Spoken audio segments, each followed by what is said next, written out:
What coach made your entire team quit in one practice? Coach Brennan locked us in the gym during tornado sirens because champions don't stop for weather. We were at regionals warm-ups when the first siren went off. The sky had that sick green color that makes your stomach drop. My phone buzzed with an emergency alert. Tornado warning. Seek shelter immediately. Everyone started moving toward the locker rooms where the shelter area was. Coach Brennan blew his whistle so hard spit flew out. Nobody moves! We have 20 minutes before game time. Coach, that's a tornado siren. James, our captain, said carefully. I don't care if it's the apocalypse. We're playing this game. He walked over to the gym doors and turned his key in the lock. State championships don't get rescheduled for rain. Through the high windows, we could see debris starting to fly past. Tree branches, a stop sign. The assistant coach reached for the door. Coach Brennan blocked him. You open that door, you're fired, and these kids forfeit the season. My phone rang. It was my dad. Coach snatched it from my hand before I could answer. No phones during practice. You know the rules, Clay. My little brother's daycare is in the tornado path. I was shaking. They're evacuating to the basement. I need to know if he's okay. He'll be fine. Your job is to focus on this game. That's when we heard it. That sound everyone says is like a freight train. It wasn't. It was worse. Like the world was being torn apart. The windows started rattling violently. Lily, our youngest player at 14, started crying. Please, my mom's alone. She's in a wheelchair. She can't get to the basement by herself. Then she should have planned better. Coach was actually smiling. This is what separates winners from quitters. The lights flickered. Through the window, we saw a car flip in the parking lot. Our assistant coach pulled out his phone. I'm calling 911. Coach Brennan grabbed the phone and threw it against the wall, shattering it. Anyone else want to test me? That's when Danny stood up. His house was in a trailer park, right in the tornado's projected path. His whole family was there. Grandparents, baby sister, everyone. Coach, please. My family lives in Meadowbrook. That's directly... I don't care if your family lives in a cardboard box. Sit down. The building shook. Actually shook. A window cracked. We could hear things hitting the roof. Maria, who never talked back to anyone, stood up. My dad's a storm chaser. He texted me. This is an F3 at minimum. The gym roof isn't rated for that. Well, then you better hope it holds, Coach said. But for the first time, he looked uncertain. My phone, still in his hand, lit up with texts. Even from across the room, I could see basement now from my mom. Destroyed from someone. Are you safe? From another. James, our 6'4" captain who'd never challenged Coach once in 4 years, walked straight up to him. Give her the phone. You backing down from states, Captain? Your scholarship? Give her the phone. The stare down lasted maybe 5 seconds. Then the skylight exploded. Glass and rain poured down. We all screamed, diving under bleachers. When I looked up, Coach Brennan was white as paper, still standing in the open like an idiot. That's when Tiny Lily did it. While Coach was frozen, she grabbed his keys from his pocket and ran for the door. He snapped out of it, lunging for her, but Maria and 3 other girls formed a wall. You want to die here? Fine. We're leaving. Lily got the door open. We could see down the hall to the shelter area where other teams were already hunkered down. But between us and safety was a wall of windows. And through them, we could see the tornado. It was massive. Black. Maybe 3 blocks away. If we run now? James started. Now! I screamed. We ran. All of us except Coach. Even the assistant coach. The hallway windows exploded behind us as we dove into the shelter. We made it with maybe 10 seconds to spare before the whole world went crazy. The sound was indescribable. Like being inside a giant scream. When it was over, we emerged to find the gym destroyed. The roof was gone. The court where we'd been standing was buried under debris. Coach Brennan was found in a supply closet. Uninjured but catatonic with fear. Danny's family survived in their community shelter. Lily's mom had neighbors who carried her to safety. My brother was fine, but 7 people in our town didn't make it, including a high school student who'd been caught in their car trying to get home. The next day, all 23 of us officially quit. Every single player. The state athletic board launched an investigation. Coach Brennan was fired, banned from coaching, and charged with 23 counts of reckless endangerment. At his hearing, Lily's mom rolled up in her wheelchair and said one sentence. He valued a trophy over my child's life. The tornado was rated an F4. It missed the gym by less than 50 yards. If we'd stayed 60 seconds longer, we'd all be dead. But here's what nobody knows yet. Coach Brennan wasn't just obsessed with winning. We found out why he locked that door, and it's so much worse than anyone imagined. 3 days after the tornado, I'm sitting in my destroyed bedroom trying to sort through what's left of my stuff when my phone buzzes with a text in our team group chat. Bailey's message pops up and I almost ignore it because I'm not ready to talk about basketball or coach or any of it. But then I read what she wrote and my hands freeze. She says Coach Brennan's wife left him 2 months before the tournament, and nobody on the team knew he was going through a divorce. I stare at my phone screen trying to figure out why this matters when Nina responds that she heard Coach crying in his office late one night during practice, which he never did before this season. The detail feels random, but it sticks in my brain like a splinter. I can't stop thinking about Bailey's text, so I start looking through old team photos on my phone, scrolling back through the season. That's when I realize Coach looked different this year. Thinner, exhausted, dark circles under his eyes that we all just ignored because we were focused on winning. In photos from last year, he looks normal, but this season he looks like he hasn't slept in months. My phone rings and it's James calling me, which is weird because he usually just texts. He admits he'd noticed Coach acting strange for weeks, making reckless decisions in games and snapping at players over tiny mistakes. James sounds guilty, like he should have said something sooner. The next morning, Lily's mom texts asking to meet with several of us at the community center being used for tornado relief. She's been talking to other parents and discovered something that makes my stomach turn. Coach Brennan had been placed on administrative concern status by the athletic director 3 weeks before the tournament for erratic behavior during practice. 3 weeks.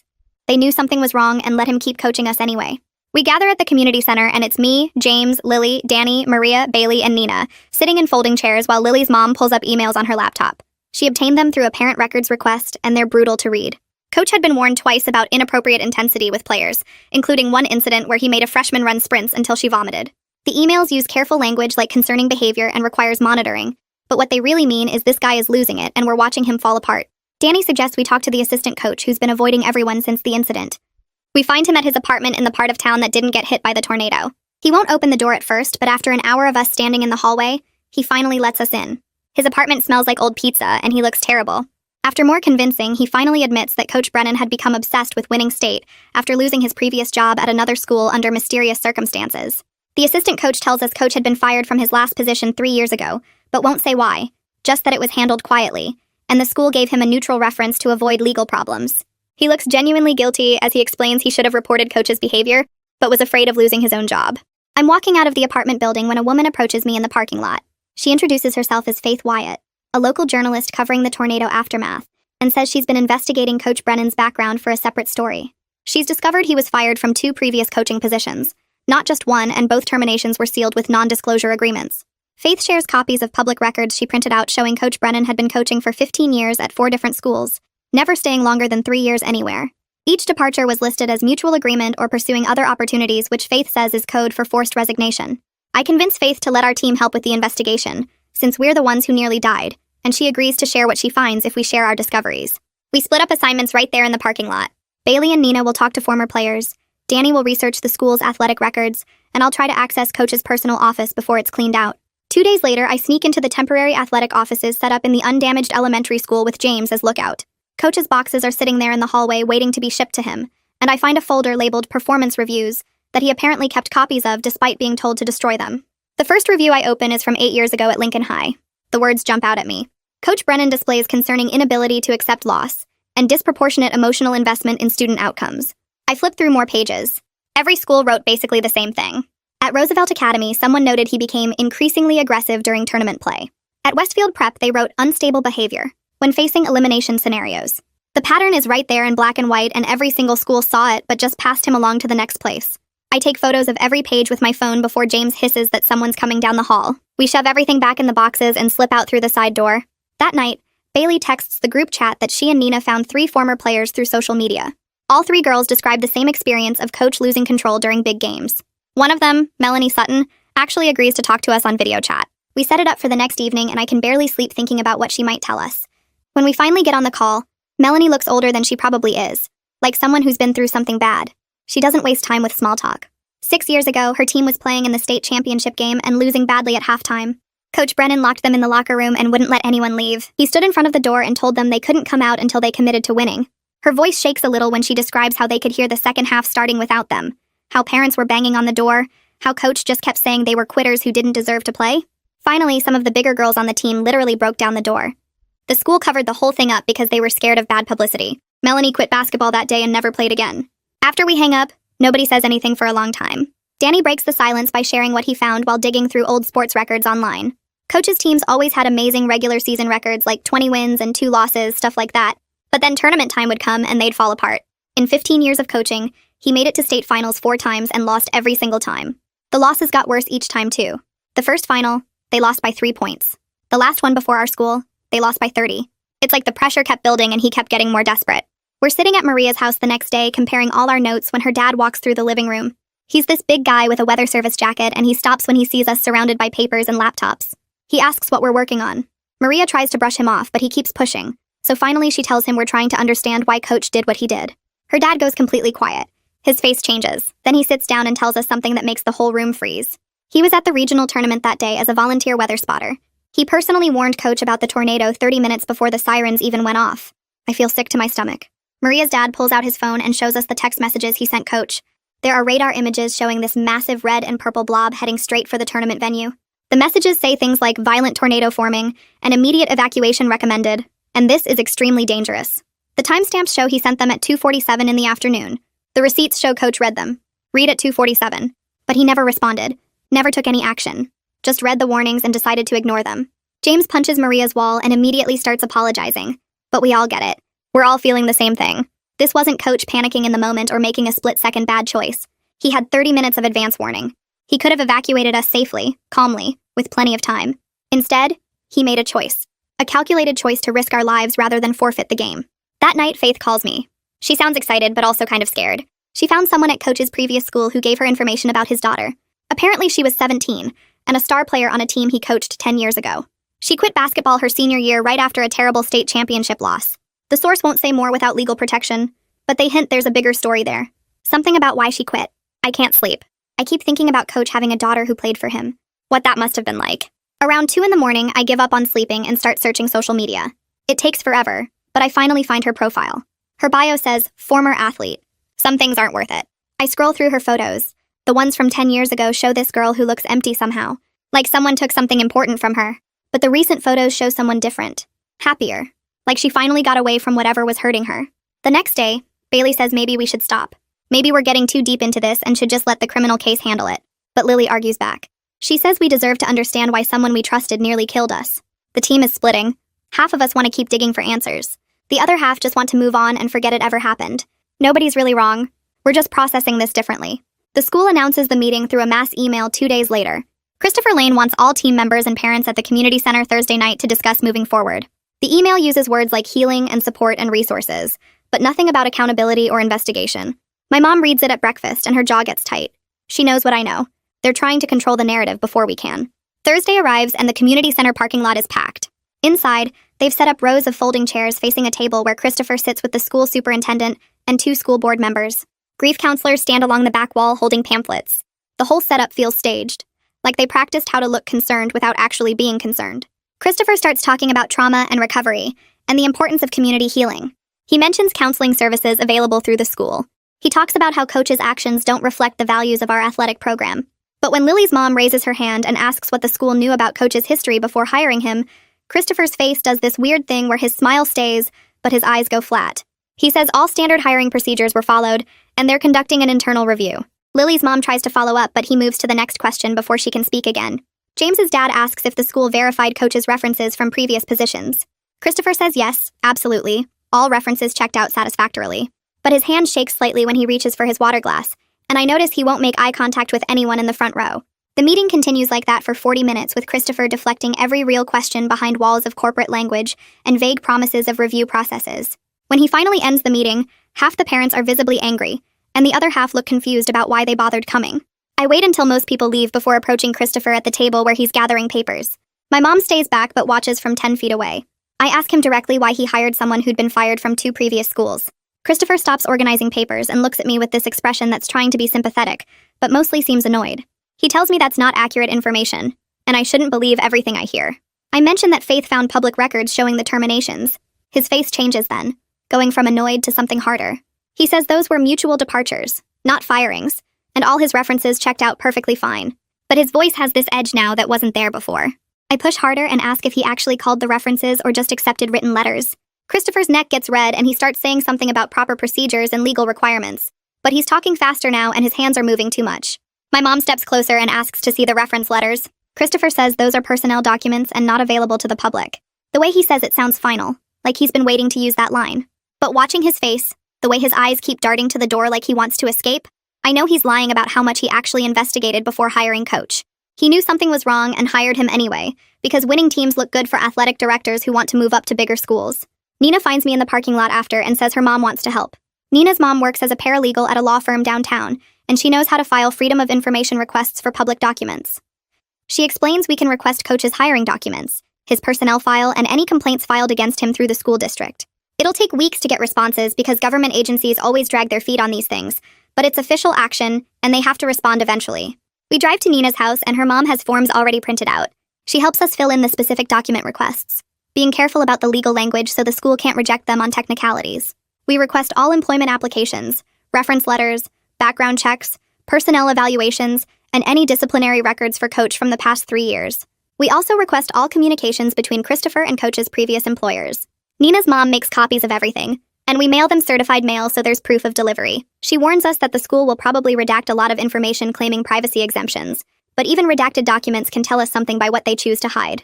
Walking out of the post office after mailing the requests feels like we're finally doing something real instead of just talking about it.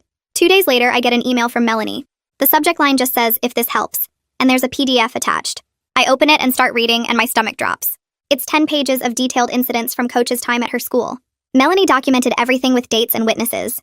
She describes how Coach grabbed her arm hard enough to leave bruises when she missed a free throw in practice, how he threw a basketball at another player's head during a timeout, how he screamed at their assistant coach until the guy quit mid-season. The worst one is from their conference championship game when they were losing by 12 points at halftime. Coach locked the locker room door from the inside and wouldn't let anyone leave. He stood there blocking the door, telling them they were worthless and weak and didn't deserve to wear the uniform. Melanie says they finally got out when their team captain threatened to call 911, and Coach backed down. But the school never reported it. They just quietly moved him along with a neutral reference letter. Reading Melanie's document makes me physically sick, because every incident she describes is a warning sign that got ignored. If her school had reported Coach properly, he never would have been hired at ours. We never would have been locked in that gym during the tornado. Those 7 people who died might still be alive. The document includes something else that makes everything click into place. Melanie writes that Coach had been seeing a sports psychologist at their school named Dr. Gomez, who was brought in after the locker room incident. Dr. Gomez met with Coach for 6 sessions and documented serious concerns in reports that went to the athletic director. The psychologist wrote about Coach's pathological fear of failure and how he was transferring personal trauma onto team performance. Dr. Gomez specifically recommended Coach take a leave of absence and get intensive therapy before continuing to work with students. But the school ignored the recommendation because they were in the middle of tournament season and didn't want to disrupt the team. They waited until after state finals to force Coach out, and even then they gave him that neutral reference instead of reporting the safety concerns. Melanie attached copies of Dr. Gomez's reports with some parts blacked out for privacy. But what's visible is damning. Dr. Gomez wrote that Coach showed signs of becoming dangerous when faced with failure scenarios and recommended immediate intervention. The school had professional documentation that Coach was a threat to students, and they did nothing except pass him to the next school. I forward Melanie's document to Faith immediately, and she calls me within an hour. She's already tracking down Dr. Gomez using her journalist databases. It takes her 3 days, but she finds an address in Arizona where Dr. Gomez retired 2 years ago. Faith calls and Dr. Gomez refuses to talk at first, citing patient confidentiality and professional ethics. But Faith is persistent and explains that we're not asking about specific patient details. We're trying to understand a pattern of behavior that's now resulted in criminal charges and endangered 24 teenagers. She tells Dr. Gomez about the tornado and the lockdown and the 7 deaths in our town. There's a long silence on the phone, and then Dr. Gomez says she'll think about it. Faith calls back the next day, and this time Dr. Gomez agrees to speak generally about the psychology of coaching obsession, without naming Coach specifically. They arrange a video call, and Faith invites me to join. Dr. Gomez looks exactly like I imagined a retired sports psychologist would look, with gray hair and kind eyes and this calm way of speaking that probably helped athletes feel safe. She starts by explaining that some coaches develop what she calls pathological winning obsession, where they internalize their team's losses as personal failures. For these coaches, losing isn't just disappointing, it's existentially threatening, because their entire sense of self-worth is tied to winning. Dr. Gomez says these coaches will take increasingly dangerous risks to avoid experiencing failure, because failure feels like dying. They stop seeing players as people, and start seeing them as extensions of themselves, as tools to prevent the unbearable feeling of inadequacy. The dangerous part is when these coaches hit a pattern of near success, followed by devastating losses. Each loss reinforces their fear and makes them more desperate, which leads to more extreme behavior in the next high-stakes situation. Dr. Gomez describes it as a spiral where the coach becomes less rational and more driven by panic each time they face potential failure. She never says Coach's name, but everything she describes matches exactly what happened to us in that gym. Coach wasn't thinking rationally when he locked those doors. He was in full panic mode, choosing potential death over the certainty of forfeiting and losing his last chance at a state championship. The FOIA responses arrive 5 weeks after we filed them. The envelope is thick, but when I open it, my excitement dies. Coach's hiring documents are there, but his personnel file is maybe 40% blacked out with thick black marker. Entire pages are just solid black rectangles with maybe 1 or 2 words visible. What we can read shows that Christopher did receive reference letters from Coach's previous schools. 2 of them are glowing, talking about Coach's dedication, an impressive win record, and strong leadership. But there's a 3rd letter that's different. It's from a principal at one of the earlier schools, and even with some parts redacted, you can tell it's negative. The visible parts mention intensity issues and concerns about emotional regulation, and a suggestion that Coach might benefit from additional professional development. The letter recommends calling for more details before making a hiring decision. But there's no record of Christopher ever making that call. Instead, there's a note in Christopher's handwriting at the bottom of the page that just says, "Win record speaks for itself. Need to improve program." He saw the warning signs and hired Coach anyway because he wanted someone who could win games and make the athletic program look good. Christopher sacrificed our safety for his own career advancement. Danny texts the group chat late one night with a link to a newspaper archive. He's been going through old papers from the town where Coach used to live, looking for anything about his daughter. What he finds is from 10 years ago, a brief article about a high school basketball player being hospitalized during the state championship game. The article doesn't give many details, just says the player suffered from severe dehydration and exhaustion and was taken to the hospital as a precaution. The player's name is mentioned once, and it's Coach's daughter. The article says she was a senior and a team captain, and her team lost the championship after she had to leave the game. The whole thing is written in that careful way newspapers use when they're not saying everything they know. Danny also finds the box score from that game, and Coach's daughter had played 47 out of 48 minutes, which is insane for a high school game. The article mentions the temperature in the gym was over 90 degrees, and several spectators had to leave due to heat. But it never questions why a coach left his daughter in the game for that long in those conditions. Faith uses her media connections to track down the emergency room doctor who treated Coach's daughter that night. It takes multiple calls and some convincing, but the doctor finally agrees to talk off the record. He won't give specific patient details, but he confirms that the girl's condition was consistent with prolonged physical stress and inadequate rest. He says her electrolyte levels were dangerously low, and she showed signs of chronic overtraining. When Faith asks if this seemed like a one-time incident or a pattern, the doctor goes quiet for a long time before saying that in his medical opinion, you don't get that depleted from one game. That kind of physical breakdown happens when someone has been pushed too hard for too long without proper recovery. He remembers the case specifically because the father initially refused to leave the exam room and kept asking when his daughter could return to playing. The doctor had to get hospital security involved before the father would step out and let them treat her properly. After Faith hangs up, she looks at me through the video call, and neither of us says anything for a minute because we're both thinking the same thing. Coach didn't just risk our lives during the tornado. He'd been destroying people he supposedly cared about for years, and every institution that should have stopped him just looked the other way. Faith spent 3 days tracking down Coach's ex-wife through coaching networks and mutual contacts. The first 2 people she called hung up immediately when they heard what the investigation was about. The third person gave her a phone number, but warned that the ex-wife had refused to talk to anyone about her marriage for years. Faith called the number 5 times over 2 days before anyone answered. When someone finally picked up, Faith explained who she was and what had happened during the tornado. The line went silent for so long that Faith thought the call had dropped. Then the ex-wife said she needed time to think about it. 2 days later, she texted Faith an address for a coffee shop 2 towns over and said she would only meet with Faith and one team member, nobody else. Faith called me because I'd been helping with the investigation from the start. We drove to the coffee shop on a gray afternoon with rain threatening. The place was nearly empty, just us and an elderly couple in the corner. The ex-wife was already sitting at a back table when we arrived. She looked tired in a way that went deeper than just lack of sleep. Her hair was pulled back tight and she had dark circles under her eyes that makeup couldn't quite hide. She didn't smile when we sat down. Faith started to introduce herself, but the ex-wife cut her off. Her first words were direct and sad. She said she'd tried to warn people, but nobody wanted to listen. Faith pulled out her notebook and the ex-wife immediately shook her head. No recording devices, no notes during the conversation. Faith could write everything down afterward, but not while they were talking. We agreed and Faith put the notebook away. The ex-wife asked us not to use her name in anything we published. She had a daughter to protect, and using her name would make her daughter identifiable. Then she started talking and didn't stop for almost an hour. She said her husband's obsession with winning had destroyed their marriage and nearly destroyed their daughter. It wasn't always that bad. When they first got married, basketball was just his job, something he enjoyed and was good at. But over the years, it became something else entirely. Every loss felt personal to him, like a reflection of his worth as a person. She watched him change slowly, season by season, until she barely recognized the man she'd married. During tournament season, he became someone different. He couldn't sleep, lying awake replaying games in his head. He stopped eating regular meals, just grabbing food whenever he remembered. He was convinced that winning state would somehow fix everything wrong in his life. He told her once that a state championship would prove he wasn't a failure, that all the sacrifices had been worth it. She didn't understand what sacrifices he meant, because coaching was his choice, his passion. But he talked about it like he'd given up everything for basketball and needed that trophy to justify it all.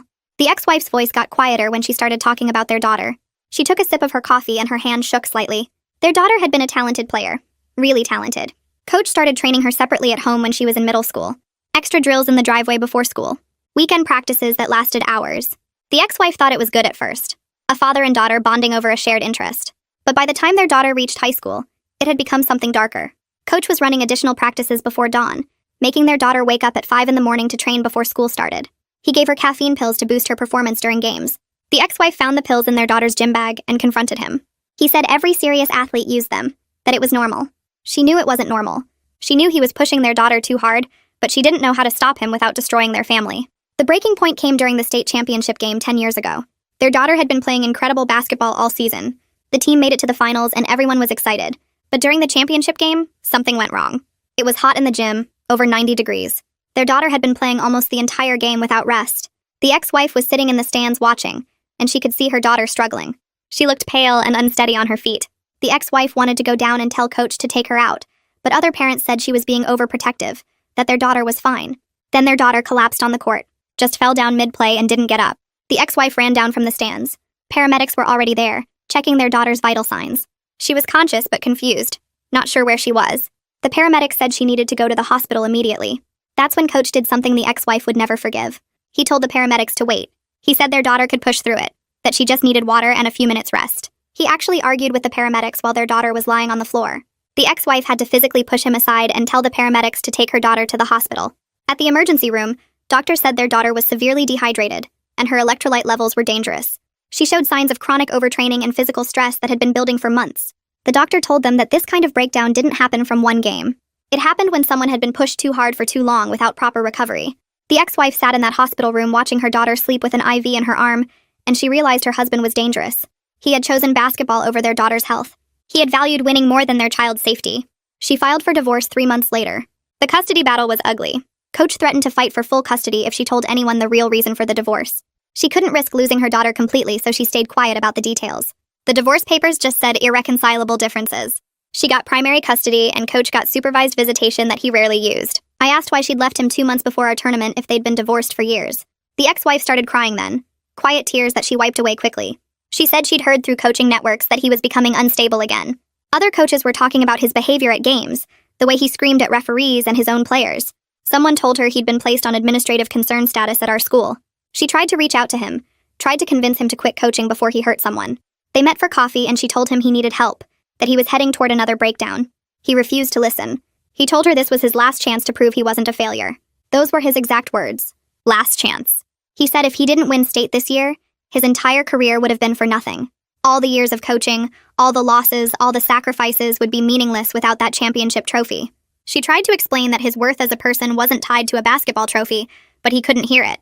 He was too far gone, too deep in his obsession. She left that coffee shop knowing he was going to do something dangerous and she didn't know how to stop him. She called the school's athletic director and tried to warn him, but he brushed her off, said Coach was fine, just intense. 2 months later, the tornado happened. When she heard the news about what he'd done, she wasn't surprised.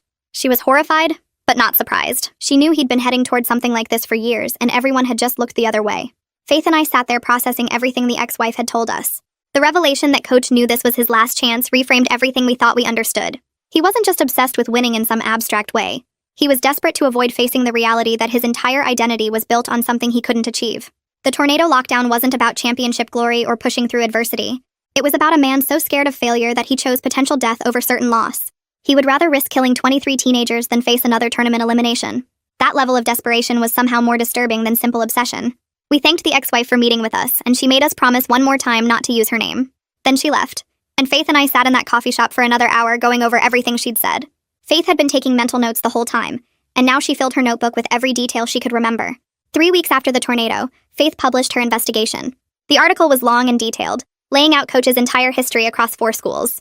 She included interviews with former players, the sports psychologist's general comments, and carefully anonymized quotes from the ex-wife. She documented how multiple schools had enabled his dangerous behavior by passing him along quietly, rather than reporting him to state athletic boards. The story exploded beyond our small town within hours of publication. National media picked it up by that evening. News vans showed up at our school the next morning. Reporters were calling everyone involved, trying to get interviews. The focus shifted from just Coach's actions during the tornado to the systemic failures that had allowed him to keep coaching for 15 years, despite repeated warning signs.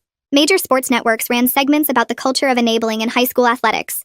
Education policy experts were writing opinion pieces about the need for better oversight. Our small town became the center of a national conversation about student safety and institutional accountability. Jade Rivas from the school board called an emergency meeting 4 days after Faith's article published. The meeting was held in the community center since the school board office was too small for all the media and concerned parents who showed up. Jade stood at the front of the room looking grim. She announced a full investigation into Christopher Lane's hiring practices and the athletic department's oversight failures. She read from a prepared statement that laid out the timeline of what the school board had known and when they'd known it. Christopher was placed on administrative leave effective immediately pending the investigation's results. He wasn't at the meeting. Jade said he'd been instructed not to have contact with any students or staff members until the investigation concluded. The assistant coach resigned before he could be fired. He submitted his resignation letter that same day, citing personal reasons. Everyone knew the real reason. He'd been complicit in Coach's behavior, staying silent when he should have spoken up. His resignation was accepted without comment. The state athletic board launched its own investigation into all 4 schools that had employed Coach over his 15-year career. They sent investigators to each school to review hiring records, personnel files, and any complaints that had been filed. Within a week, 2 athletic directors and 1 principal were suspended for failing to report concerning behavior and providing false references. The investigation revealed a pattern of schools quietly pushing out problematic coaches by giving them neutral references just to avoid legal liability. Coach would get fired or forced to resign from one school, and that school would give him a decent reference to make him someone else's problem.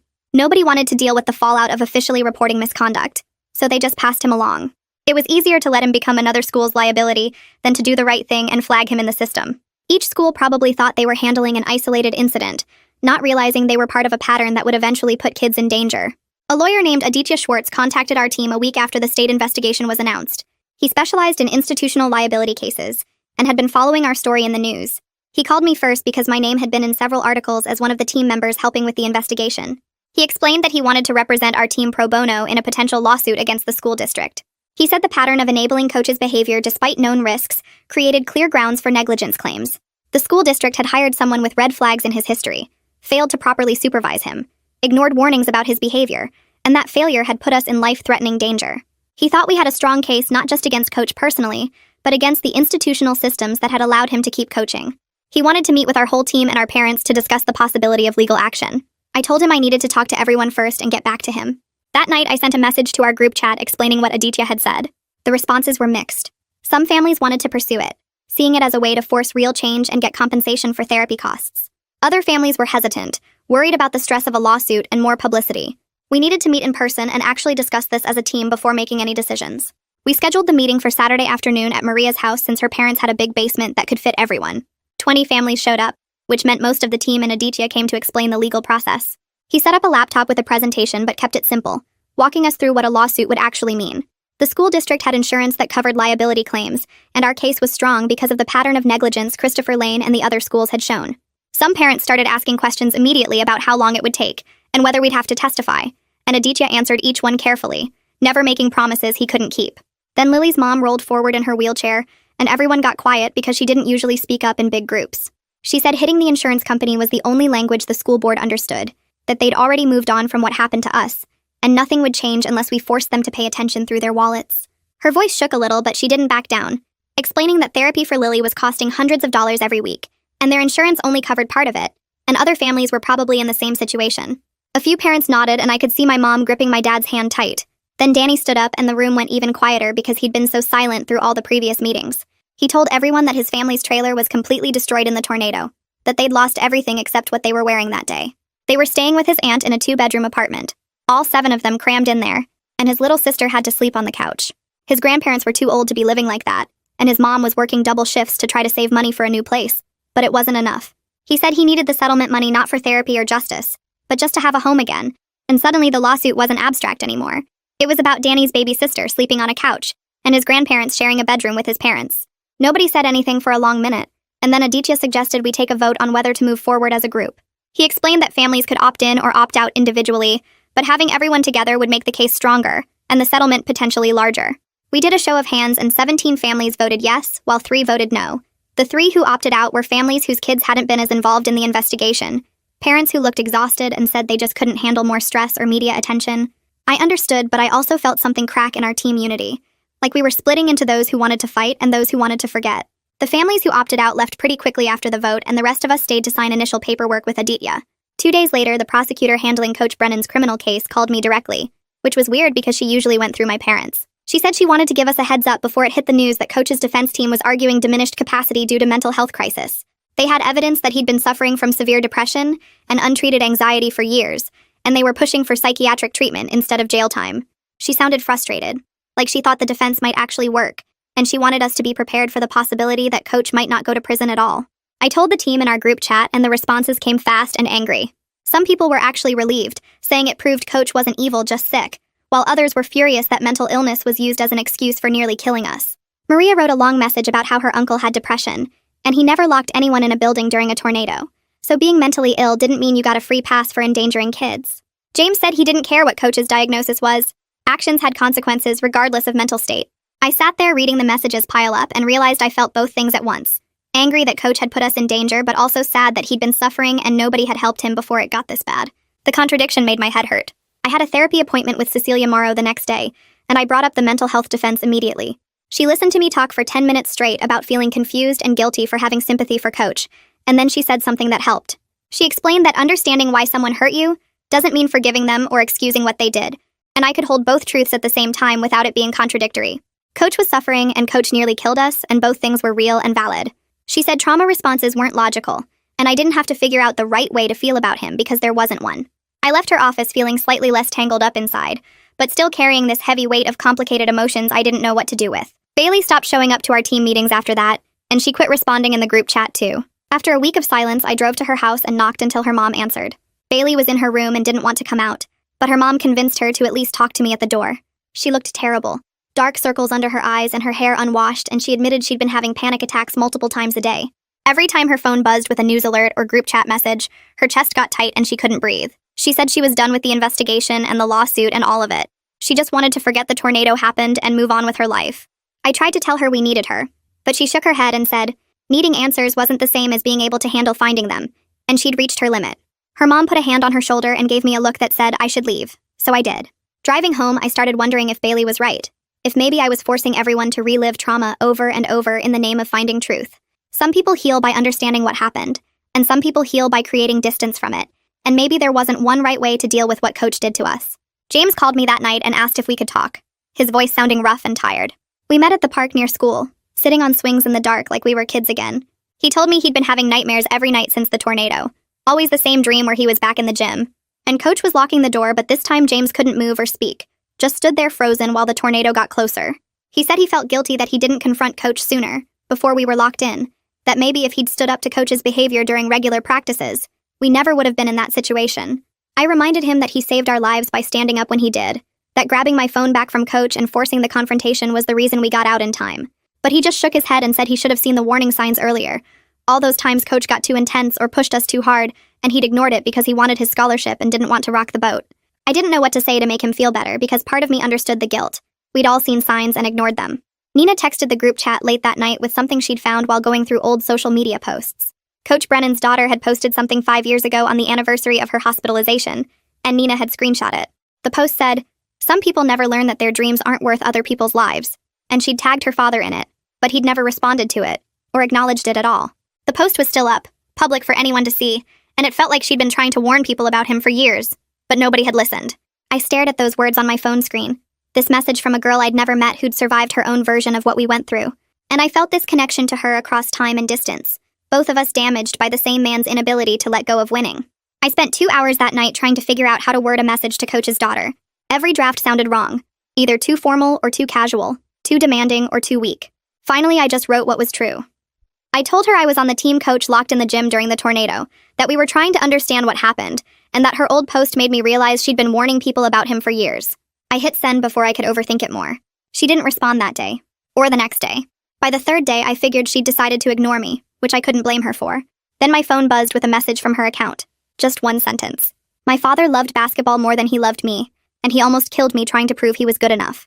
I read it 5 times, sitting on my bed with my phone shaking in my hands. That single sentence explained everything and nothing at the same time. Coach wasn't some evil person who wanted to hurt us. He was broken in a way that made him dangerous, someone who kept trying to fix his own failures by winning through his teams. The tornado lockdown wasn't an isolated crazy decision. It was just the most extreme version of something he'd been doing for 15 years. Every time he pushed too hard, every time he ignored safety or well-being, he was trying to prove something to himself that could never be proved by winning games. The pattern was so clear now that I couldn't believe we'd missed it. Or maybe we hadn't missed it. We'd just been too young to recognize what we were seeing. I forwarded the message to Faith and she called me within an hour. She'd been working on a follow-up article and wanted to include interviews with Coach's daughter and ex-wife if they'd agree. Both women said yes, apparently ready to tell their stories now that the criminal case was moving forward. The article came out 2 weeks later, and it changed everything. Faith wrote about Coach's mental health struggles, his daughter's hospitalization, his ex-wife's failed attempts to get him help. She included quotes from the sports psychologist about pathological fear of failure and how coaching culture makes it almost impossible for coaches to admit weakness. The comments section exploded. Half the people accused Faith of making excuses for someone who endangered children, saying mental illness doesn't give you permission to nearly kill people. The other half praised the article for showing how broken systems create dangerous situations, how schools pass problem coaches along instead of addressing issues, how winning gets valued over everything else. I read every comment, trying to figure out how I felt about it all. Then the court documents from Coach's criminal case became public, and we got the complete picture. He'd been diagnosed with depression and anxiety years ago, right after his daughter quit basketball. His ex-wife had found the paperwork while cleaning out their old house for the divorce. The records showed he'd gone to therapy for 6 months, got prescribed medication, seemed to be improving. Then he stopped everything, told his therapist he didn't need help anymore, that medication made him weak, that he could handle his problems by focusing on coaching. His ex-wife had begged him to go back to treatment.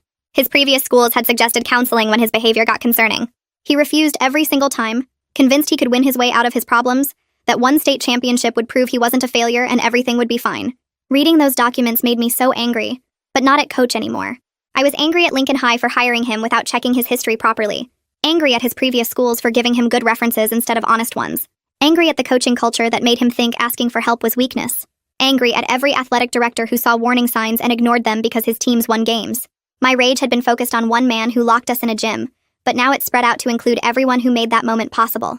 The school board held a special meeting 6 weeks after Faith's article came out. Aditya had been pushing them hard on our lawsuit and they finally caved. They voted to settle for an amount they wouldn't tell us, but our lawyer said was substantial.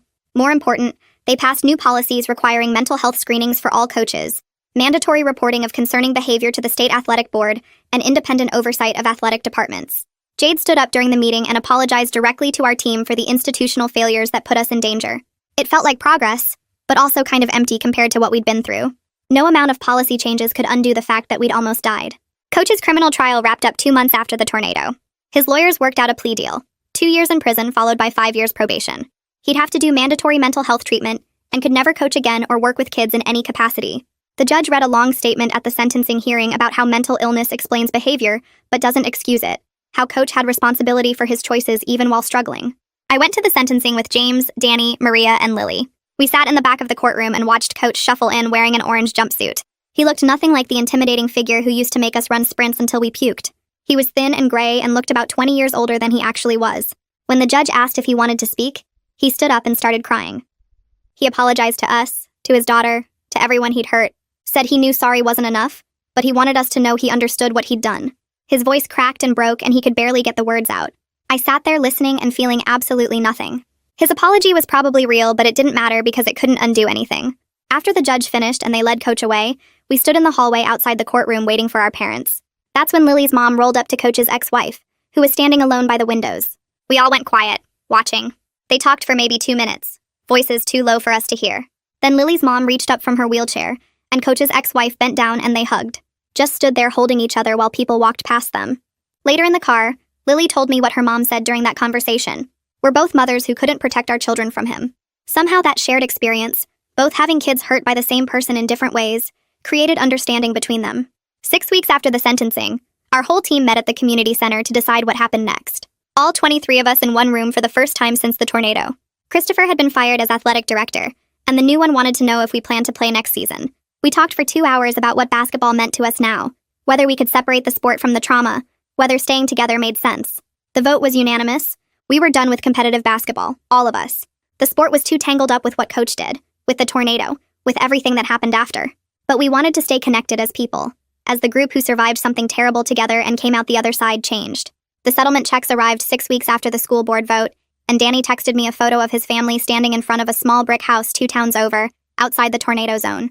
His little sister was grinning in the doorway, and his grandparents looked tired but relieved in a way I'd never seen before. When I called him that night, he told me it was the first time his family had owned a home instead of renting or living in the trailer park. His voice got quiet when he added that he wished it hadn't taken almost dying to get there, but he was grateful for the stability his family finally had. 2 days later, the school board held a public meeting that all of us attended with our parents. They announced that Christopher Lane had been fired as athletic director after the investigation revealed he'd ignored multiple warnings about Coach and failed to properly verify his employment history before hiring him. The superintendent read a formal apology to our team and the community for the institutional failures that enabled everything that happened. Christopher sat in the back row during the announcement, staring at his hands and left through a side door before anyone could approach him. The assistant coach had already resigned weeks earlier, so the board's statement about him was brief and procedural. 3 months after the tornado, my phone buzzed with a text from Bailey that just said, "Can we talk?" I hadn't heard from her since she stopped responding to the group chat, and seeing her name on my screen made my stomach twist. We met at the coffee shop downtown, and she looked different. Calmer somehow, but also worn down. She apologized for withdrawing from the group and explained that she'd needed space to process everything alone before she could engage with it collectively. She said she was finally ready to be part of the team again, but not in the investigative capacity, just as someone who survived the same thing we all did. I hugged her and told her we were glad to have her back in whatever way worked for her. The next week, identical envelopes arrived at each team member's house with no return address. Inside was a handwritten letter from the assistant coach taking full responsibility for his silence and cowardice during everything that happened with Coach. He wrote that he was working at a hardware store now and said he'd never coach again because he didn't trust himself to speak up when it mattered most. His letter was 2 pages long, and you could see where the ink had smudged in places like he'd been crying while writing it. Some of us threw the letters away immediately, but I kept mine in my desk drawer and read it sometimes when I was trying to understand how good people stay silent during bad things. Faith called me in early April with news that she'd won a regional journalism award for her investigation into Coach and the systemic failures that enabled him. The ceremony was at a hotel conference center, and our whole team showed up to support her even though we weren't officially invited. During her acceptance speech, she credited us for having the courage to dig into painful truths when it would have been easier to just accept the surface explanation and move on. She announced that she was donating the entire prize money to a fund supporting mental health resources for student athletes. A week after Faith's award ceremony, Melanie Sutton drove 6 hours to visit our town and meet us in person. We gathered at the community center, and she spent the afternoon sharing stories about Coach's impact on her life and how she'd turned that experience into a career as a social worker specializing in sports trauma. She talked about the locker room incident from 6 years ago and how it had shaped her understanding of how power dynamics work in athletics. Listening to her describe her healing process made me realize that what happened to us was part of a much longer pattern, and we were just the point where it finally became impossible to ignore. 6 months after the tornado, our town held a memorial service for the 7 people who died, including the high school student who'd been caught in his car trying to get home. Our entire team attended together, standing in the back of the crowd while families placed flowers at a temporary monument in the town square. The students' parents spoke about their son's dreams of becoming an engineer, and a woman talked about her elderly mother who'd lived through 3 other tornadoes, but couldn't survive this one. Standing there reminded me that while we'd survived and found answers to our questions, 7 families would never get that closure. James got a recruiting call from a college basketball team in late spring, and I was with him when he turned them down over the phone. He told the recruiter that the sport was too connected to trauma now, and he needed a fresh start doing something completely different. Later, he showed me his college application essays about wanting to study education and become the kind of teacher who prioritizes student well-being over achievement and trophies. His dad was disappointed about the lost scholarship opportunity, but James seemed more at peace than I'd seen him since before the tornado. Lily, despite being our youngest player at 15 now, became an advocate for student safety in athletics, and somehow got invited to testify before the state legislature. I watched the hearing online and saw her sit at a table with a microphone, looking tiny but determined, as she described being 14 and trapped in that gym while the tornado approached. Her testimony helped pass new laws requiring independent oversight of high school sports programs and mandatory mental health support for coaches. Watching her speak so clearly about what happened made me proud and sad at the same time, because she shouldn't have had to become that strong that young. My family relocated over the summer to help with my recovery, and I started my senior year at a completely new school, where nobody knew about the tornado or coach or any of it. I wasn't playing basketball anymore, but I joined the school newspaper on my first day, and discovered I was actually good at investigative writing. Faith had become an informal mentor, sending me articles about responsible journalism and teaching me how to pursue truth without causing unnecessary harm to people who were already suffering. On the 1-year anniversary of the tornado, I drove to the rebuilt gym for our team gathering. The parking lot looked different now, all fresh asphalt instead of the cracked concrete we used to know. James was already there when I arrived, standing near the entrance looking taller somehow, even though he couldn't have grown. Lily showed up next with her mom, and then Danny pulled in with Bailey and Nina. We didn't all make it. Some people couldn't face coming back, but 17 of us gathered near the spot where the old gym used to stand. The new building behind us was smaller and simpler than before, built with the insurance money and community donations.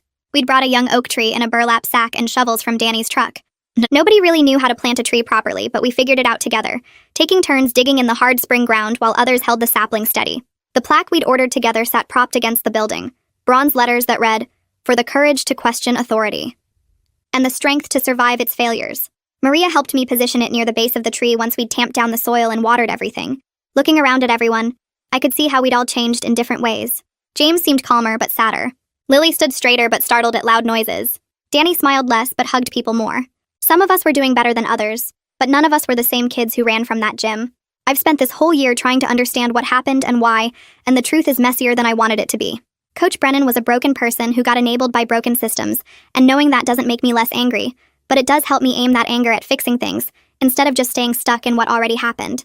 Some questions don't have clean answers, and some damage doesn't fully go away. But I still think seeking truth matters even when it's complicated and painful. Life isn't about getting perfect closure or healing completely. It's about moving forward with whatever messy, incomplete understanding you've managed to earn along the way.